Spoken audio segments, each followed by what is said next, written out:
welcome to the Citizen FM News at noon. I am Lawrence Omoiti.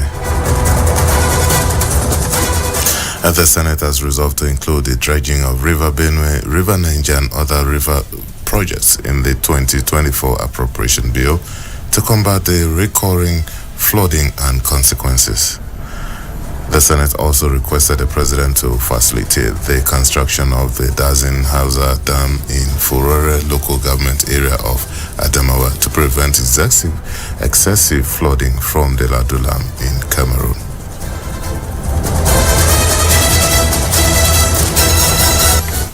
The President should facilitate the construction of dams, including the Dazin Hausa Dam, proposed to be in Furore local government area to curtail potential risk of excessive flood from the Lagdo Dam in Cameroon.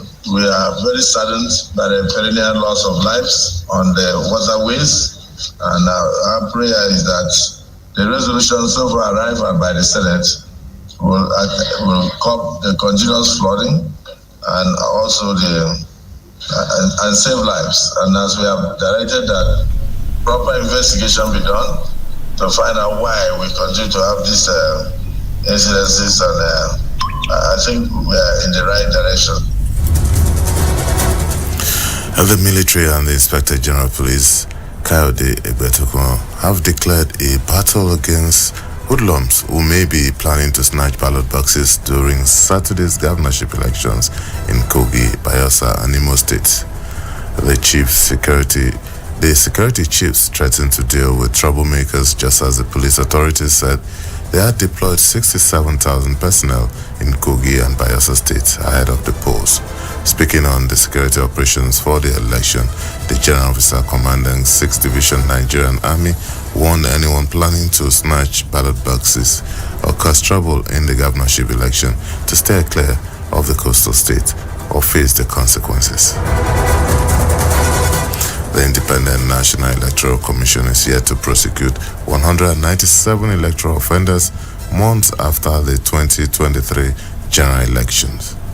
The Commission had on May the 2nd, 2023 said it would prosecute the 215 case files handed over to it out of the 774 persons arrested for various electoral offenses by the Nigerian Police Force.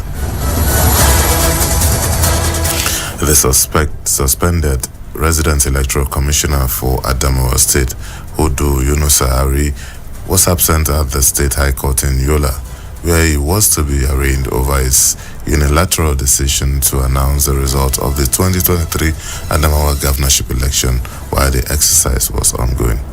Consequently, the Independent National Electoral Commission was ordered by Justice Benjamin Banji of the State High Court in Yola to produce Yunusa Ari in court during the next sitting on November the 23rd, 2023. The development follows the failure of the police to serve the hearing notice on Yunusa Ari. According to counsel to INEC, Rotimi Jacobs, senior advocate of Nigeria, the police made several failed attempts to serve the suspended rec the hearing notice by visiting his home, even as his surety could also not be traced.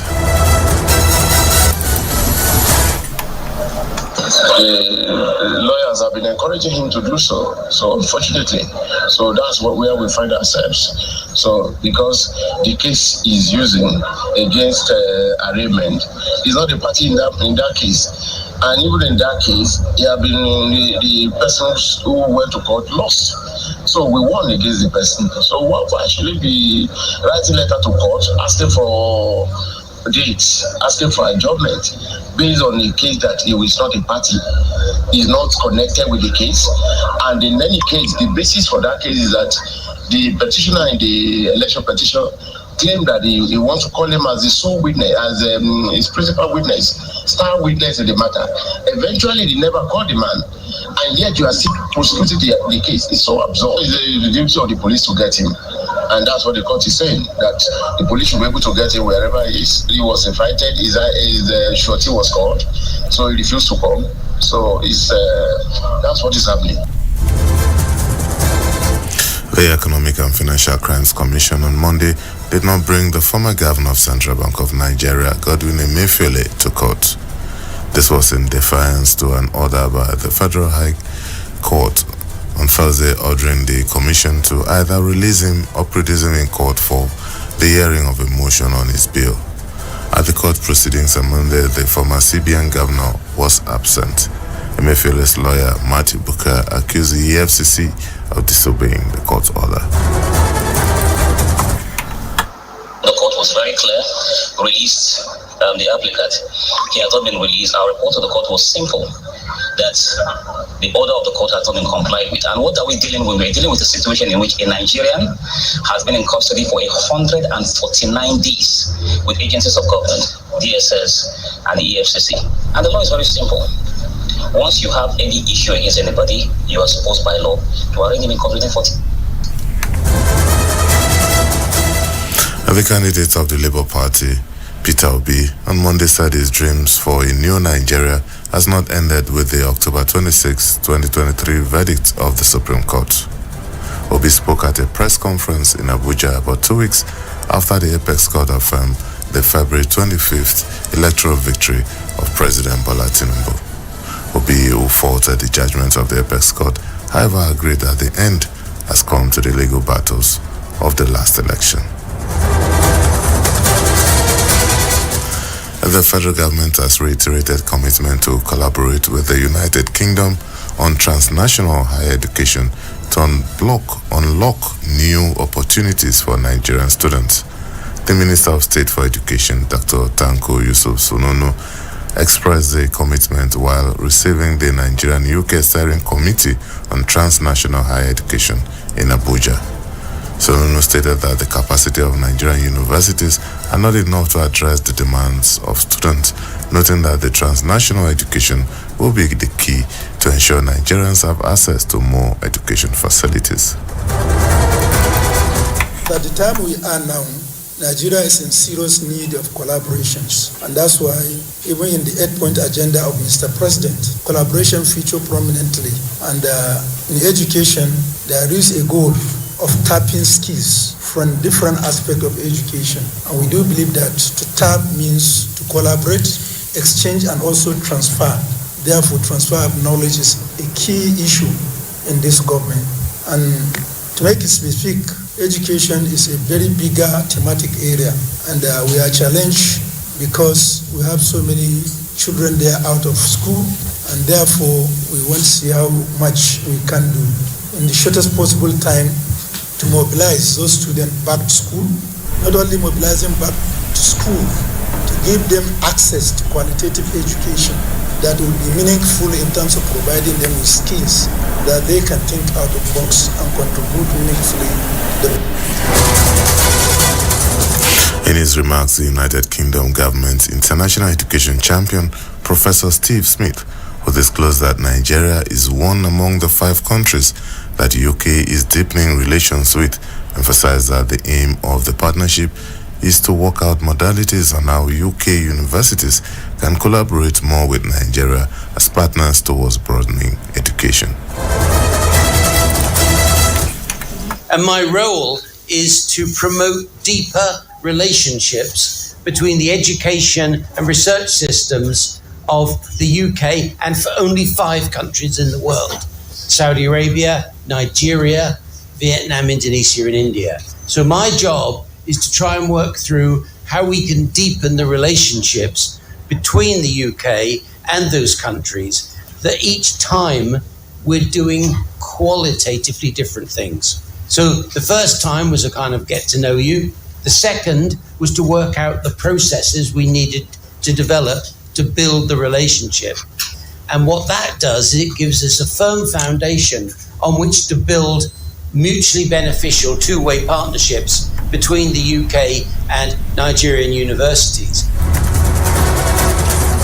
In a related development, the Tertiary Education Trust Fund says it is improving facilities in higher educations across the country to attract international faculties and students.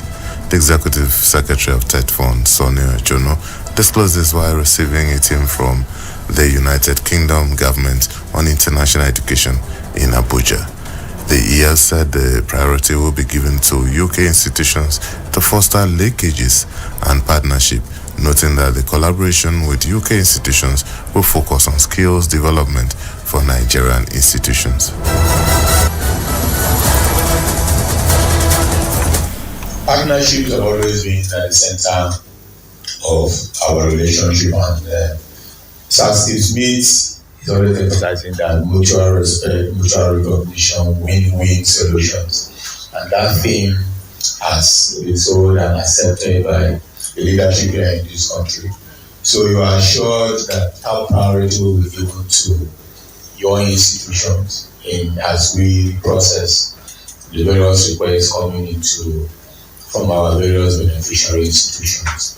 That we want to have these linkages and this collaboration with UK universities, and we are there to support in terms of funding, but also in terms of political support that you require to navigate the regulatory environment to make it possible for this to happen.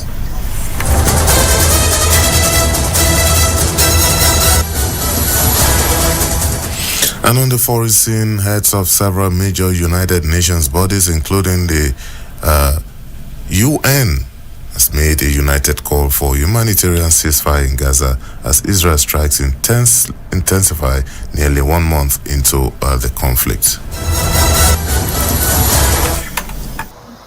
The way forward is clear. A humanitarian ceasefire now. All parties respecting all their obligations under international humanitarian law now. This means the unconditional release of the hostages in Gaza now. The protection of civilians, hospitals, UN facilities, shelters and schools now. More food, more water, more medicine, and of course fuel entering Gaza safely, swiftly, and at the scale needed now. Unfettered access to deliver supplies to all people in need in Gaza now. And the end of the use of civilians as human shields now. None of these appeals should be conditional on the others. UN Secretary General Antonio Guterres. And in sports, two-time Olympic champion Caster Semenya says she is not going to be ashamed of being different and will fight for what is right amid her ongoing dispute with athletics authorities. Semenya, 32, was born with differences of sexual development and cannot compete in female track events without taking some drugs-related powers. The South African wants to hold World Athletics to account for what she says is discrimination against athletes, and recently said she is turning her attention to winning battles against authorities rather than collecting medals.